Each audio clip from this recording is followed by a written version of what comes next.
Camping du lac des Sapins, bonjour.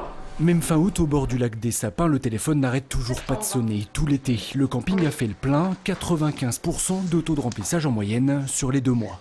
Donc c'est des chalets de 5 personnes, 66 € la nuit.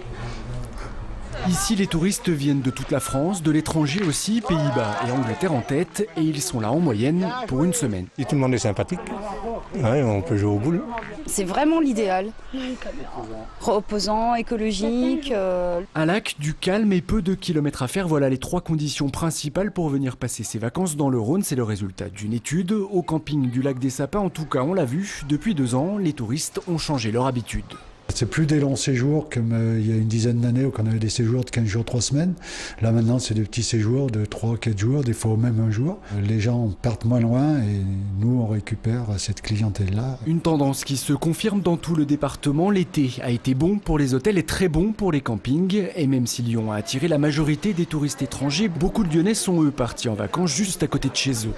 Certains prestataires, notamment dans le Beaujolais, dans le Lyonnais, indiquent cette année plus encore la présence d'habitants de Lyon qui viennent passer leurs vacances sur leur territoire.